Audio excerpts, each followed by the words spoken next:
राधे राधे सभी को। Welcome to Mehta college online classes. This is physics lecturer Neeraj Kumar Chaudhary. So previous lecture के अंदर अपन ने सर्कुलर ऑर्बिट कंप्लीट किया और सर्कुलर ऑर्बिट के साथ साथ में अपन ने उसके ऊपर कुछ न्यूमेरिकल्स भी डिस्कस किए थे। एक आधी न्यूमेरिकल मैंने करवाया था, ठीक है।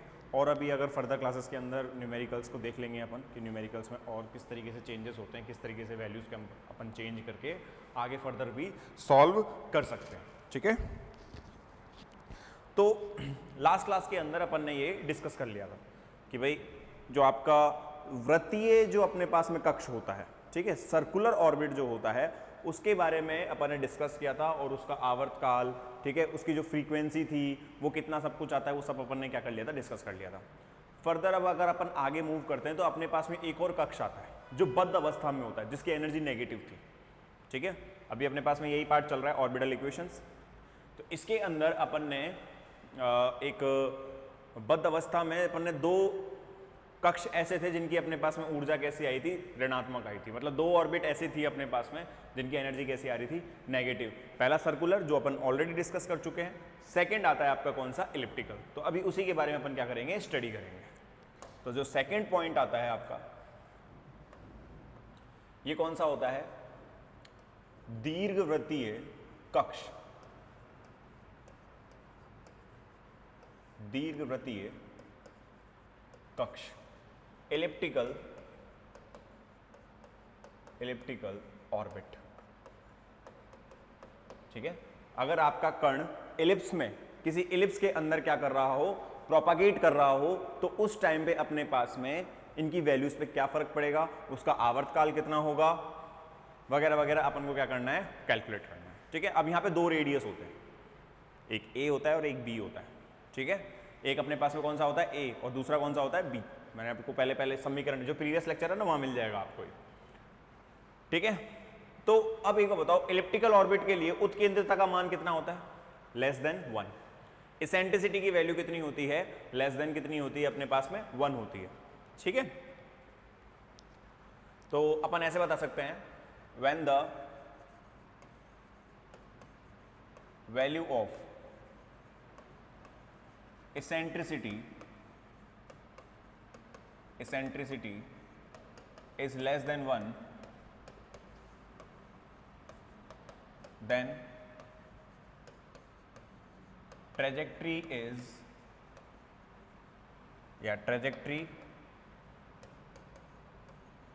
of particle is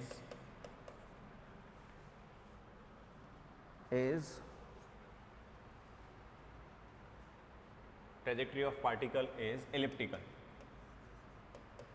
ठीक है। हिंदी में लिख देता हूं, जब उत्केंद्रता का मान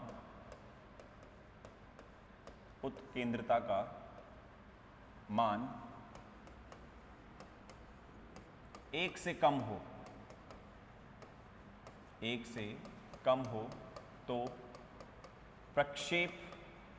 तो कण का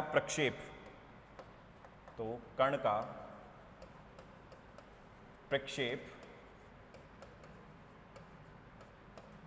दीर्घवृत्तीय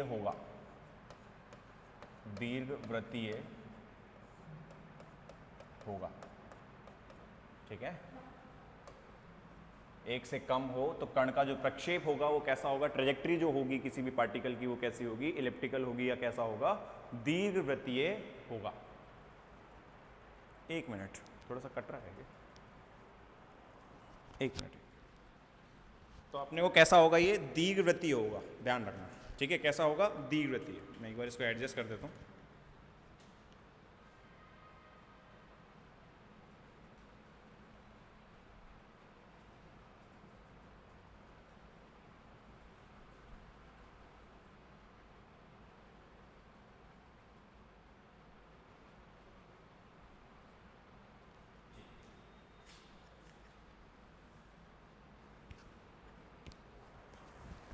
कैसा होगा, दीर्घवृत्तीय होगा, ठीक है। ये अपन ने डिस्कस कर लिया था। तो अब आगे बढ़े, तो वैल्यू कैसी हो गई अपने पास में, इलिप्टिकल हो गई। ये तो मैंने आपको इसकी डेफिनेशन बता दी कि भाई ई का मान इसके लिए क्या होना चाहिए, लेस देन 1 होना चाहिए। अब आगे अपन ने इसकी इक्वेशन क्या निकाली थी, इसकी इक्वेशन के बारे में अगर बात करें अपन, तो अपने पास में इक्वेशन कुछ ऐसे आई थी, ठीक है। देखो ध्यान देना, दीर्घवृत्तीय कक्ष के लिए, दीर्घवृत्तीय कक्ष के लिए समीकरण, ठीक है, equation for elliptical orbit, elliptical orbit, ठीक है, इलिप्टिकल ऑर्बिट। तो इसमें अगर अपन ध्यान दें तो देखो कैसे लिखेंगे इसको, तो यहां पर कितना होगा इसका मान,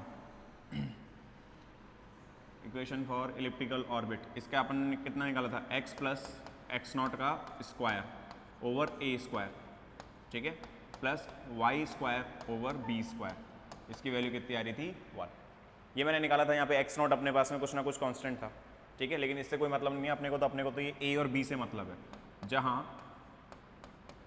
a का वैल्यू कितना था अपने पास में, a की वैल्यू आ रही थी अपने पास में p over 1 minus e square, ठीक है, p ओवर 1 माइनस के ई स्क्वायर, ये अपने पास में किसका वैल्यू थी, a की, ठीक है। अगर मैं कोऑर्डिनेट्स की बात करूं तो प्लस माइनस को चाह रहा था ऐसे, ये अपने को प्रीवियस लेक्चर में मिल जाएगा आपको, ठीक है, ये मैंने निकाला हुआ है, ध्यान देना। एंड b, जो b का मान था अपने पास में वो कितना था, plus minus p over under root 1 minus e square, ठीक है। तो अपने पास में यहाँ पर वैल्यू कैसी आएगी, under root 1 minus e square. तो बेटा ये मेजर एक्सिस होती है, ये बड़ी वाली एक्सिस होगी, जो बड़ा अक्ष होता है ना अपने पास में, ये वाला इलिप्स ऐसा होता है। तो इस इलिप्स में ना दो अक्ष होते हैं, एक तो ये वाला और एक ये वाला। तो ये जो होता है ना, यहाँ से लेके यहाँ तक का मान, ये वाला मान, ठीक है, ये वाला, ये इतना, ये तो a कहलाता है आपका, ये वाला a होता है, और ये वाला मान कौन सा होता है, b, ये b होता है। तो ये छोटा होता है और ये बड़ा होता है। बड़ा भी देखो यहीं से पता लग रहा है, ये अंडर रूट के अंदर है, तो वैल्यू घटेगी, यहाँ पे अंडर रूट थोड़ी है तो बढ़ेगी, ठीक है। अपन मैथमेटिकली भी अपन पता लगा सकते हैं कि यहाँ पे a जो होगा अपने पास में कौन सी एक्सिस होगी, मेजर एक्सिस होगी, ध्यान रखना। और मैंने याद करो जो केपलर्स लॉ प्रूफ करवाया था वहां पे a क्यूब के बराबर ही करवा रखा है प्रीवियस लेक्चर में, यहाँ भी प्रूफ करवा दूंगा इस चीज को, ठीक है ना। तो ये a और b का मैंने मान बता दिया आपको, कितना कितना होगा, plus minus p 1 over 1 minus e square a हो जाएगा, और b कितना हो जाएगा, plus minus p under root 1 minus के ई स्क्वायर, अपने पास में ये वैल्यू आएगी, ठीक है। अब इसेंट्रिसिटी का जो मान होता है, देखो, क्योंकि अब दीर्घवृत्त के लिए इसेंट्रिसिटी की वैल्यू क्या होती है, लेस देन 1, लेकिन हमारे पास में डिफाइंड वैल्यू तो है ही नहीं ना, कोई पर्टिकुलर वैल्यू थोड़ी पता है, 0 से 1 के बीच में कोई सी भी हो सकती है, क्योंकि 0 तो सर्किल के लिए है, 0 से आगे बढ़ोगे ना, जैसे 0.1 करोगे तो अब सर्किल नहीं रहेगा वो, उसका मान कुछ बढ़ेगा, अब वो इलिप्स में चेंज होने लगेगा, और 0.99 तक पहुंचोगे ना, 0.9 तक आओगे, वहां तक इलिप्स रहेगा, 9 से 1 होते ही आपका पैराबोला बन जाएगा। ये तो मैंने प्रीवियस लेक्चर्स में आपको अच्छे समझाई है ये चीज, ठीक है, ये बहुत अच्छे से एलोबरेट कर रखा है मैंने कि किस तरीके से ये पैराबोला के अंदर चेंज हो जाती हैं सारी चीजें, सब कुछ पढ़ाया हुआ है मेरा। तो दीर्घवृत्त के लिए अपने को पता है, देखो ध्यान देना, दीर्घवृत्त के लिए, ठीक है, E का मान क्या होता है, लेस देन 1, ठीक है। फॉर इलिप्टिकल E क्या होगा, लेस देन 1, ठीक है। इलिप्टिकल के लिए अपने पास में E क्या होगा, लेस देन 1 रहेगा ये। तो अगर मैं इस वैल्यू पे देखूं तो पहले तो अपन देखते हैं कि E का मान कितना निकलेगा, क्योंकि अपने पास में फिक्स तो है ही नहीं। तो अपन क्या करेंगे, अब यहां पर एक बार बताओ, मैं E की वैल्यू क्या रखूं, लेस देन 1 में क्या रखूं, हमें तो कोई वैल्यू का फिक्स ही नहीं है, क्योंकि ये तो E पे डिपेंड कर रहे हैं ना, A और B, तो A और B E पे डिपेंड कर रहे हैं। एक काम करते हैं, इसको एनर्जी की टर्म्स में निकाल लेते हैं, तो अपने पास में एनर्जी वो क्वेश्चन में गिवन रहेगी, वो फिक्स हो जाएगी अपने पास में, ठीक है। तो देखो एनर्जी की टर्म्स में निकाल लेता हूँ, क्योंकि हमको पता है कि भाई वृत्तीय कक्ष के लिए भी जो ऊर्जा होती है वो कैसी होती है, ऋणात्मक होती है, ठीक है। तो हम एनर्जी की टर्म्स में निकाल लेते हैं इसको। तो देखो एनर्जी की टर्म्स में कैसे निकालोगे, उत्केंद्रता की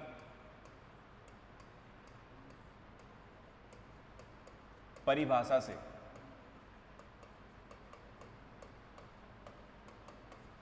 फ्रॉम द डेफिनेशन ऑफ, नीचे लिख देता हूं, from the definition of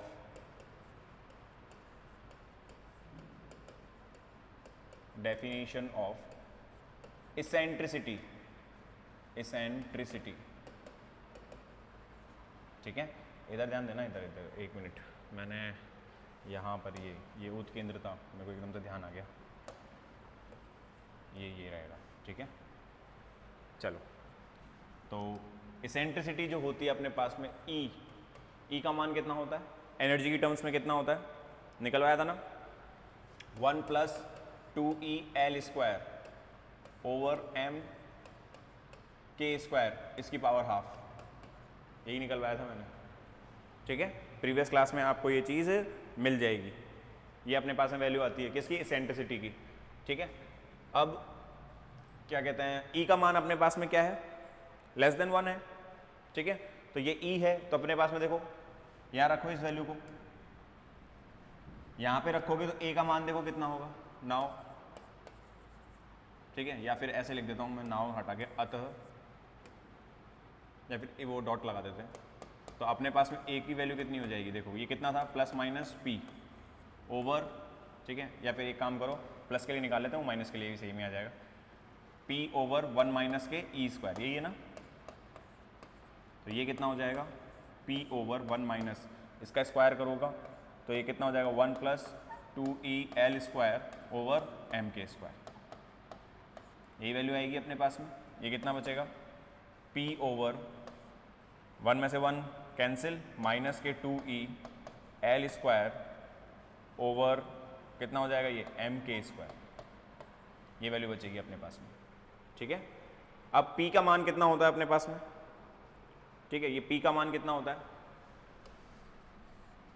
p का मान कितना होता है, ये हो जाएगा L² ओवर m², ये तो मैंने निकलवाया था। तो अगर मैं इसको यहाँ रखूँगा तो ये तो कैंसिल हो जाएगा, a की वैल्यू कितनी आ जाएगी, 1/2e, ठीक है, सॉरी मॉड में नहीं, 1/2e।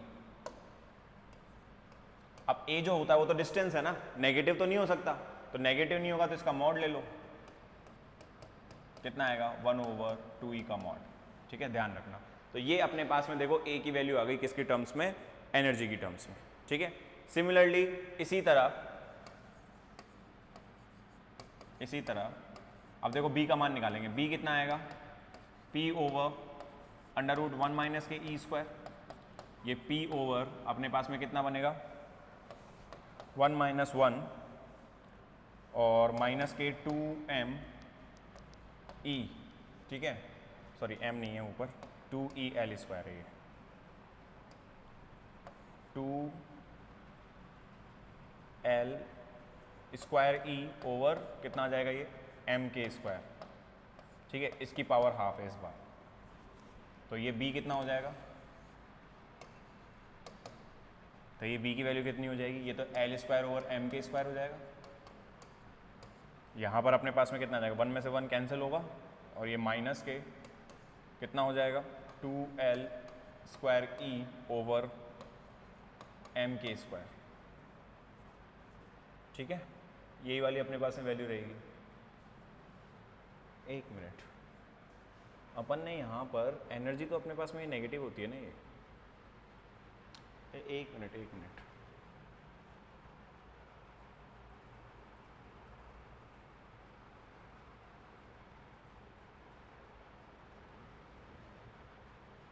तो ये कितना हो जाएगा यहाँ से, इसकी पावर कितनी हो गई, 1/2, ठीक है। तो b की वैल्यू कितनी आ जाएगी अपने पास में, ये आ जाएगा 2 आयोटा, ये हो जाएगा L² ओवर m², और इसकी वैल्यू कितनी हो जाएगी, m² ओवर L²e, ठीक है, यही वैल्यू आएगी। अच्छा, इसका अंडर रूट आएगा बाहर, इसका अंडर रूट बाहर आएगा, तो ये तो कॉम्प्लेक्स बन जाएगी टर्म। एक मिनट, इसको यहाँ से नहीं निकालना होगा क्योंकि फिर तो कॉम्प्लेक्स टर्म बना देगा ऐसे। तो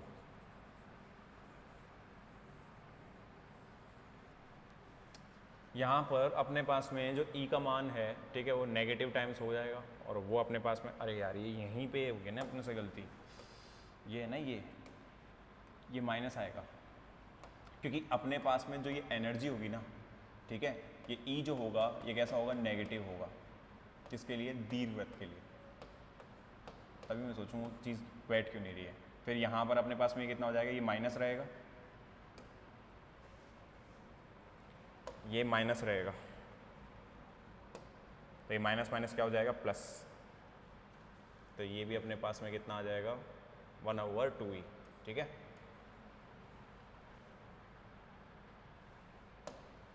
वन ओवर 2e। अब a का मान क्या होता है, प्लस माइनस, तो 1/2e ये हो जाएगा। ठीक है, एक बार प्लस में भी तो होता है, एक बार माइनस में भी होता है, तो इसका क्या ले लिया, फिर मॉड ले लिया, क्योंकि डिस्टेंस अपना नेगेटिव नहीं हो सकता, अब मॉड ले लेंगे। ठीक है, तो यहाँ पे भी अपने पास में ये कितना हो जाएगा, माइनस माइनस तो क्या आ जाएगा, प्लस। अब अपने पास में वैल्यू आ जाएगी, तो ये b कितना हो जाएगा अपने पास में, देखो ये L²/m² यहाँ पर आ जाएगा अपने पास में 2L²E/m²। इसकी पावर कितनी हो गई, हाफ। तो ये तो कितना बचेगा अपने पास में, अपने पास में ये वैल्यू कितनी बचेगी, ये 1/√2me के आसपास आएगा।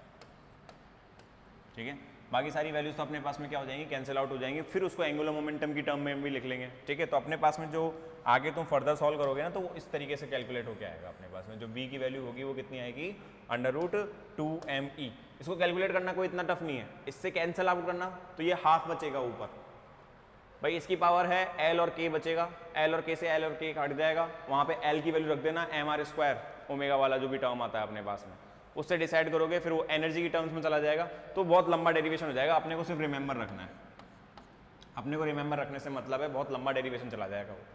ठीक है, तो अपने पास में b की वैल्यू कितनी आ जाएगी, 1/√2me। ठीक है, यही कैलकुलेट होकर आएगा। तो ये आ गया अपने पास में किसका मान, a और b का मान। तो ये तो अपने पास में आ गया a का मान, ये रहा। जैसे वहां पे अपन ने सर्कुलर ऑर्बिट के अंदर भी r निकाला था, यहाँ पे अपन ने क्या निकाल दिया, a, और ये आ गया आपके पास में b। ठीक है, या फिर एक काम करो, इतना इसको सॉल्व भी मत करो, यहाँ इसी तरह से कर सकते हैं अपन। ठीक है, सिमिलरली करके, इतना सॉल्व करने की जरूरत नहीं है।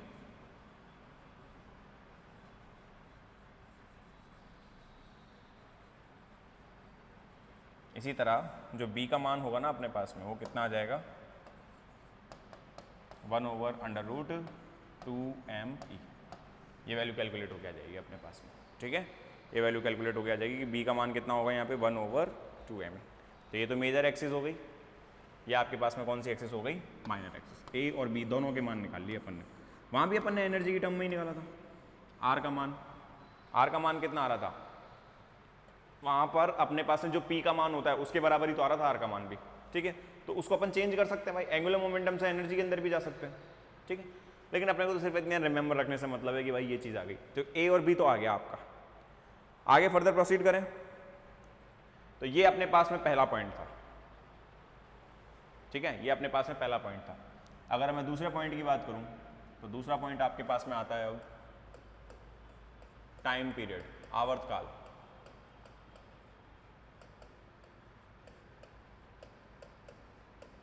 एनर्जी तो आपको पता है, मैं ऑलरेडी कैलकुलेट करा चुका हूँ प्रीवियस लेक्चर के अंदर।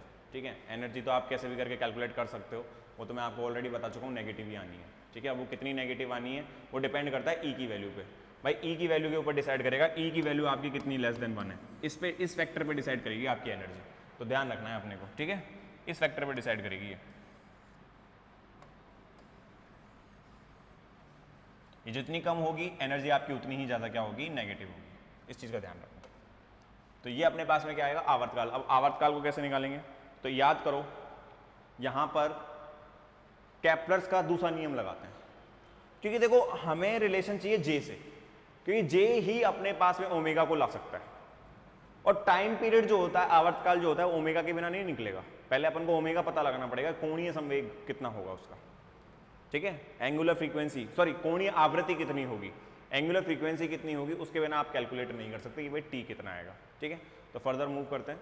चलो, आवर्तकाल हो गई। तो आवर्तकाल में देखो टी अपन जानते हैं केपलर के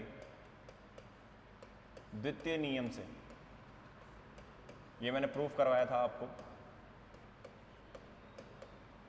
द्वितीय नियम से, फ्रॉम केपलर्स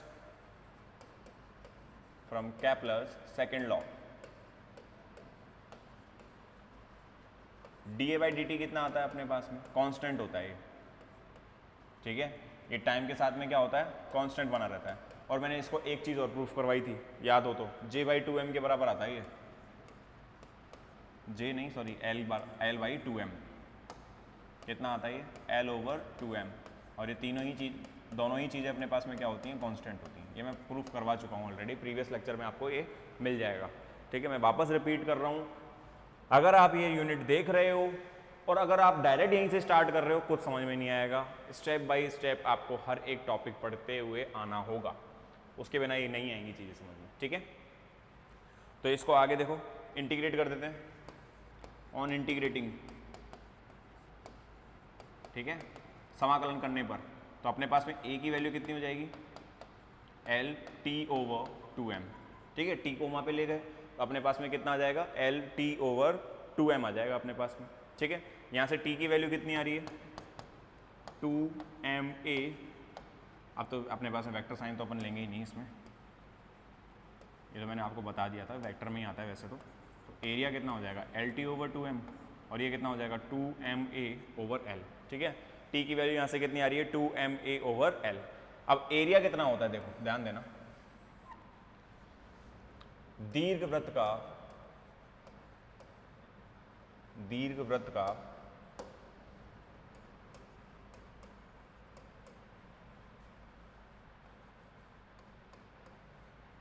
पृष्ठ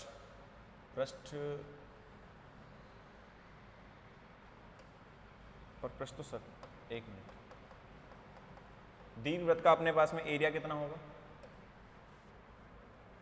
दीर्घवृत्त का एरिया कितना आएगा, ये pi into a into B.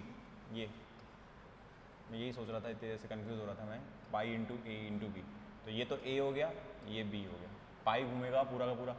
देखो यही फॉर्मूला है ना, सर्किल के लिए यूज़ होता है, यही फॉर्मूला आपका सर्किल के लिए भी यूज़ होता है, ठीक है। कैसे, a और b बराबर होते हैं वहाँ पे, तो पाई r स्क्वायर आता नहीं आता, पाई r स्क्वायर। तो ये सर्किल के लिए भी क्या होता है, यूज़ होता है, ध्यान रखना अपने पास में। आगे बढ़े, देखो अब ये कितना हो जाएगा अपने पास में, पाई a भी आ गया, तो इसको यहाँ रख दो, तो t कितना हो जाएगा अपने पास में, 2 पाई ab m ओवर कितना आ जाएगा अपने पास में, l। ये वैल्यू आएगी अपने पास में। a और b अभी अभी कैलकुलेट करवाए थे मैंने, ठीक है। a और b दोनों का मान अभी अभी कैलकुलेट करवाया था, उन वैल्यूज़ को इसमें पुट कर देते हैं। तो देखो ये कितना बनेगा, t बराबर 2 पाई m/l। a का मान कितना था, 1/2e इंटू यहाँ पर b का मान कितना था, 1/√2me। यही आ रहा था अपने पास में, ठीक है।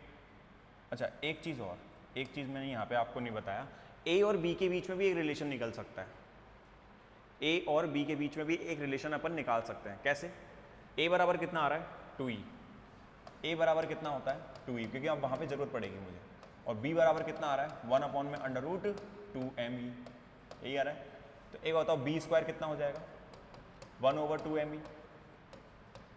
यहाँ पर ये 1/2e कितना है, a के बराबर है, तो 1/2e तो a हो जाएगा, तो ये कितना आ जाएगा अपने पास में, a/m। तो ध्यान रखना b स्क्वायर जो होता है वो कितना आता है, +- a/m।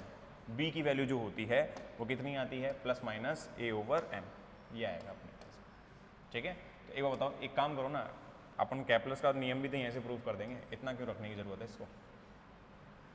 तो अपने पास में इसको तो a ही रख दो, b की वैल्यू कितनी हो जाएगी अपने पास में, अगर मैं इसका मॉड ले लेता हूँ b की वैल्यू,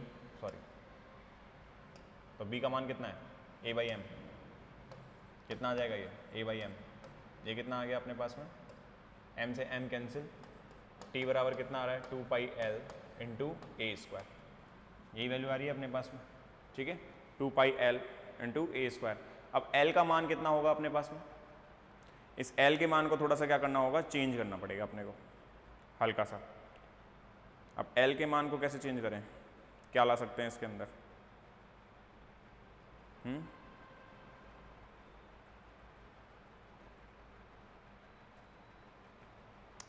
एक मिनट रुकना, इसमें क्या चेंज कर सकते हैं भाई साहब, हाँ एक मिनट। L कितना होता है अपने पास में, mr² M omega are square, यही होता है, ठीक है। तो यहाँ पर आर स्क्वायर की जगह ए बी आएगा, ए बी, ठीक है। और ये वैल्यू कितनी हो जाएगी, एल ओवर कितना आ जाएगा, ओमेगा की वैल्यू एम ए बी, और ये कितना आ जाएगा, ओमेगा। और 2π/t कितना होगा अपने पास में, ओमेगा ही होगा। तो एल की वैल्यू कितनी आ जाएगी, एम इंटू ए इंटू बी। नहीं, ये इससे तो नहीं बैठेगा इस रिलेशन को, तो अपन इसको एल को चेंज करना पड़ेगा। ये हो जाएगा 2π/m इंटू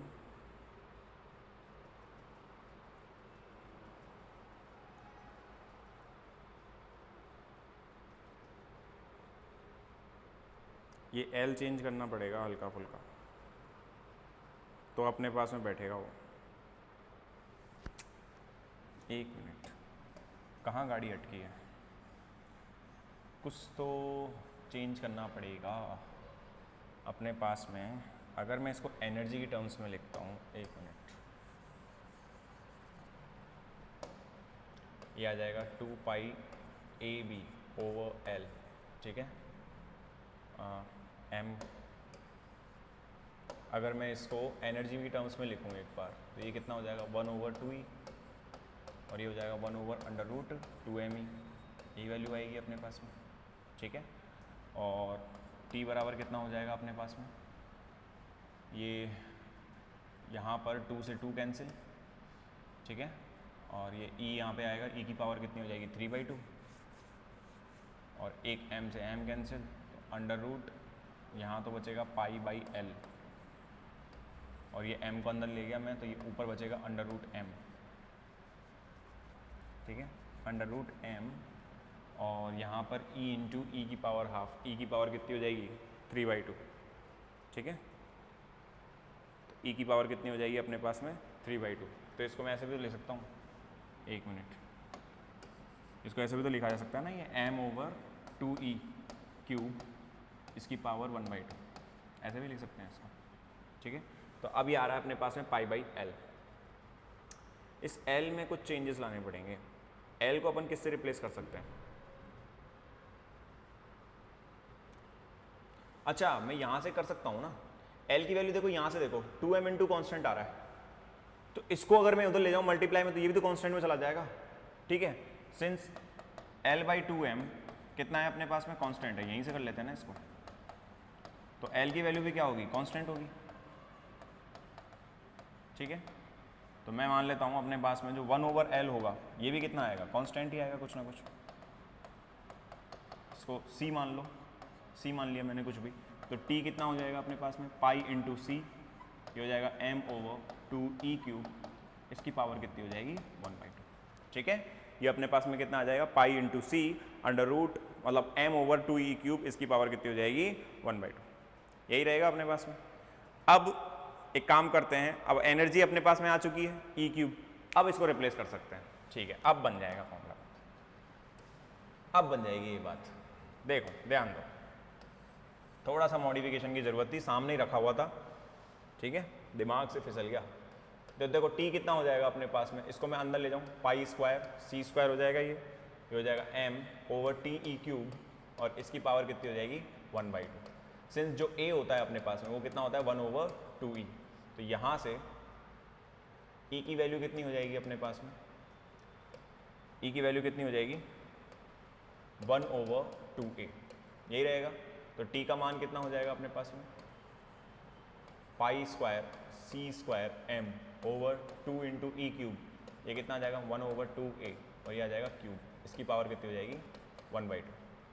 T बराबर कितना हो जाएगा अपने पास में, देखो ये 2 का क्यूब ऊपर जाएगा, तो ये तो 4 बचेगा, ठीक है। ये a क्यूब इधर लिख देता हूँ मैं, ठीक है, क्योंकि वो 2 का क्यूब 8 होगा, 2 से डिवाइड हो जाएगा अपने पास में ये, और ये बचेगा π²C², और यहाँ पर बचेगा अपने पास में m,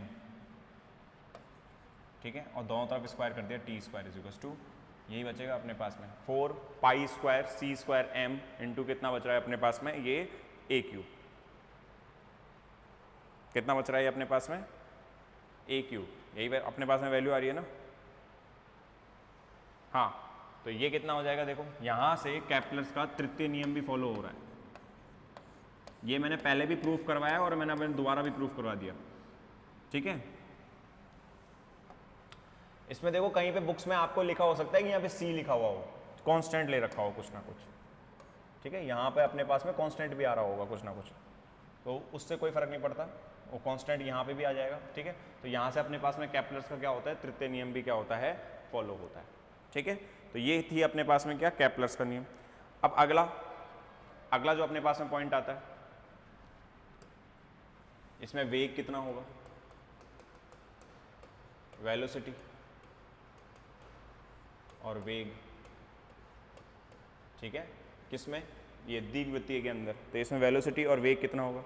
अब इसको निकालने के लिए एक काम करो, मैंने मान लिया कि अपने पास में टोटल एनर्जी कितनी होती है, ठीक है, कुल ऊर्जा। वहां तो अपन ने V = R ओमेगा रख दिया था, लेकिन यहाँ तो ओमेगा ही नहीं निकाला है ना, तो ओमेगा ही नहीं पता है तो तुम कैसे निकाल लोगे उस फॉर्मूले से। तो देखो E कितना होता है, ½ mv² माइनस के k/r, ठीक है, माइनस के k/r, ये वैल्यू आएगी अपने पास में। तो E की वैल्यू कितनी आएगी, माइनस के E बराबर कितना होगा, माइनस के ½ mv² माइनस k/r। तो यहाँ से अगर आप V की वैल्यू कैलकुलेट करो तो V कितना आएगा अपने पास में, देखो कितना आ जाएगा, ये E प्लस, एक काम करते हैं, इतना भी शॉर्ट में नहीं करना है, ½ mv², ये कितना बचा, E प्लस k/r। तो यहाँ से v² की वैल्यू कितनी आ जाएगी, 2m E प्लस k/r, यही रहेगा। v की वैल्यू कितनी हो जाएगी, 2m E प्लस k/r। ये मैंने शायद प्रूफ भी करवाया था कुछ, इस तरीके का मैंने एक न्यूमेरिकल भी करवा रखा है। इसकी पावर कितनी हो गई अपने पास में, इसकी पावर कितनी हो गई, ½ तो ये अपने पास में क्या आ गया, v, ठीक है। v को अपन ने क्या कर लिया, कैलकुलेट कर लिया। आगे फर्दर मूव करें तो v कैलकुलेट हो गया, लेकिन एनर्जी की टर्म्स में, ठीक है। मैं तो पिछली बार जो निकाला था वो r की टर्म्स में निकाला था, तो यहाँ पे भी तो कुछ ना कुछ प्रोपोर्शनलिटी आनी चाहिए। सब कुछ खेल सेमी मेजर एक्सिस का होगा, a का। तो e का मान अपन क्या करें, चेंज कर देते हैं। तो e कितना होता है, 1/2a और c/2a, कैसे भी लिख लो, एक ही बात है, ठीक है। अब देखो जरूरी नहीं है हर बार 1/2a हो, ये कांस्टेंट की वैल्यूज चेंज होती रहती है, ठीक है, ध्यान रखना। बुक्स में आपको ये c भी मिल सकता है, कुछ भी मिल सकता है, ठीक है, या फिर k/2a, जो भी आपका मन करे, ठीक है, k/2a कर लेते हैं, क्योंकि यहाँ पे कांस्टेंट अपना k ही चल रहा है ये वाला, तो इस पे निर्भर करती हैं ये सारी चीज़ें। तो ये k/2a हो जाएगा। इसकी वैल्यू देखो यहाँ पे कितनी हो जाएगी, v बराबर √2m, और ये कितना हो जाएगा, k/2a प्लस ये कितना आ जाएगा, k/r। अब r का मान जो अपने पास में होगा वो कितना होगा, अब r का मान कितना होगा अपने पास में, r का मान भी थोड़ा सा चेंज करना पड़ेगा क्या, या उससे बात, अच्छा ये माइनस का आएगा ना,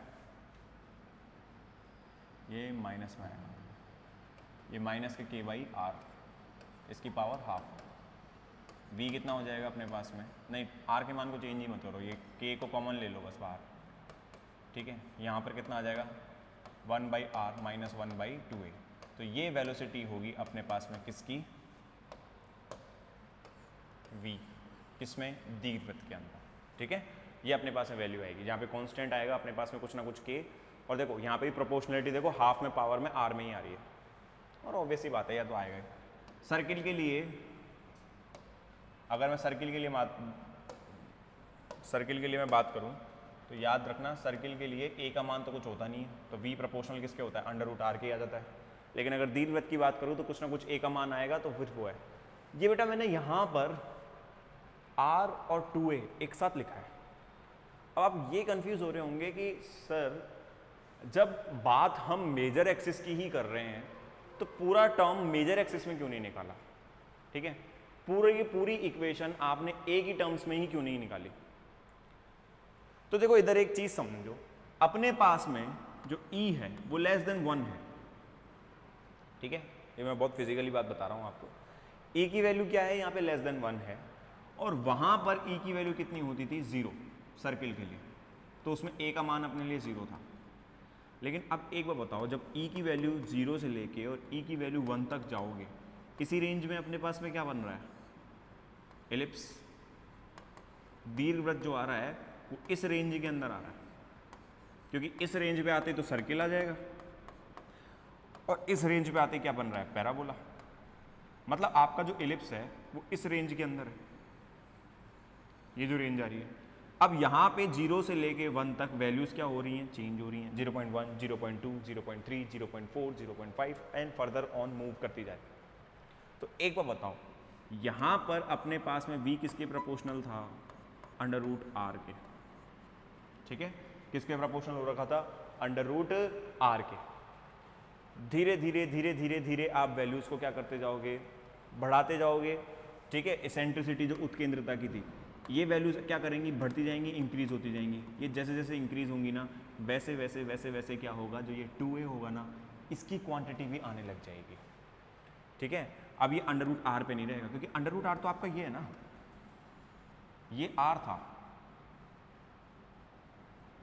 ये r है, ठीक है। तब जाके √ है ये, तब जाके ये वैल्यू आ रही थी। लेकिन अब आपके पास में एलिप्स बनेगा, ये एलिप्स बनेगा, ये एलिप्स बनेगा। इसका मतलब यहाँ से इस r में से कुछ ना कुछ वैल्यूज़ कम होती जाएंगी, और वो वैल्यूज़ किस में कन्वर्ट हो रही है, a में।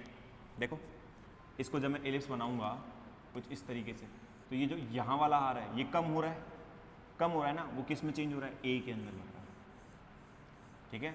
इसका मतलब यहाँ पर जो कमी आ रही है r में से, 1/r में से, वो कितना कम होता जा रहा है, 1/2a कम होता जा रहा है। इसके ऊपर निर्भरता है, मैं ये कहना चाह रहा हूँ, ठीक है। तो ये मैंने थोड़ा फिजिकली भी आपको थोड़ा समझाया कि भाई क्यों इलिप्स के अंदर r माइनस कितना आ रहा है, 1/2a आ रहा है, ठीक है। ये फिजिकली भी मैंने थोड़ा सा आपको क्या किया, एलोबरेट करके।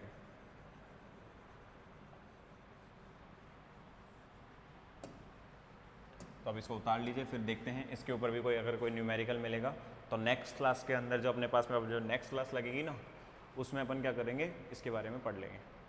अच्छा एक चीज़ और, इसका डायग्राम भी मैं आपको बता देता हूँ एलिप्स का। ये तो नहीं है, इधर ध्यान देना।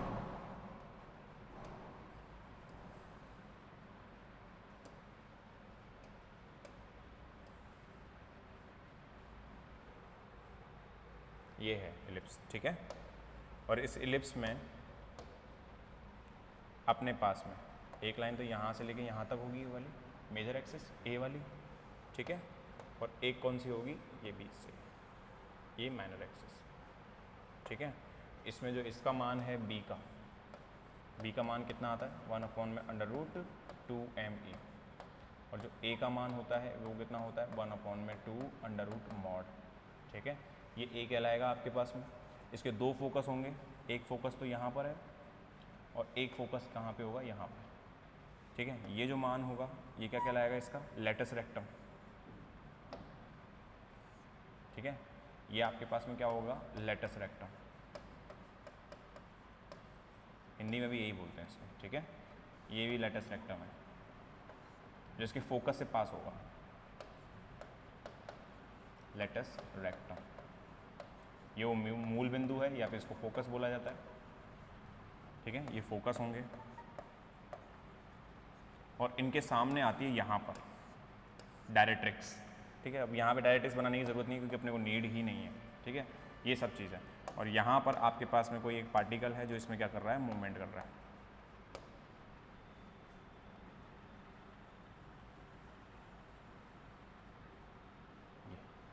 ये पार्टिकल इसमें क्या कर रहा है, मूव कर रहा है, ठीक है। ध्यान रखना।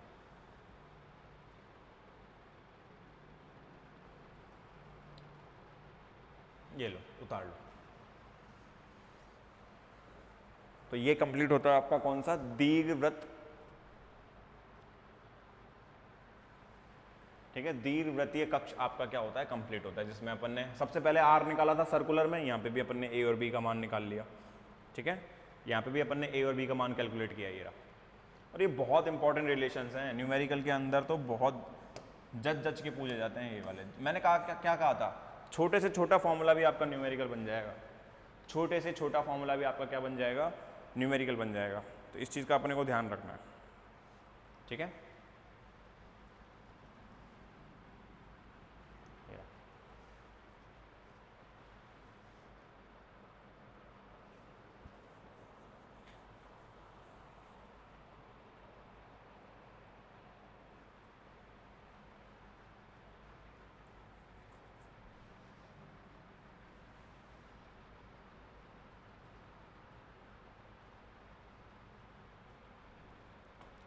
तो ये टॉपिक होता है आपका कंप्लीट यहाँ पर इलिप्टिकल ऑर्बिट। अब नेक्स्ट लेक्चर के अंदर अपन एक टॉपिक और पकड़ते हैं इसका, एक वो रॉकेट के ऊपर है, आपका रॉकेट जो उड़ान भरता है ना, उसके ऊपर आएगा एक टॉपिक, वो बताऊंगा मैं उसमें क्या सीन है, ठीक है। रॉकेट के बारे में हल्का सा टॉपिक आता है इसके अंदर, क्योंकि वो जब रॉकेट जो होता है उसमें जब अपन सैटेलाइट को लॉन्च करते हैं, तो सैटेलाइट को लॉन्च करने के लिए किसी एक सर्कुलर ऑर्बिट की या इलिप्टिकल ऑर्बिट की ज़रूरत पड़ती है, ठीक है। तो वो यहाँ पे रिलेट करके मैं वो पढ़ाऊँगा एक टॉपिक, और उसके बाद में अपन नेक्स्ट लेक्चर के अंदर कुछ न्यूमेरिकल्स को भी डिस्कस करेंगे, कुछ जो बचे कुछ न्यूमेरिकल्स हैं, ठीक है, वो डिस्कस करेंगे, और उसके बाद में फिर अपन आगे का चैप्टर कंटिन्यू करेंगे। राधे राधे।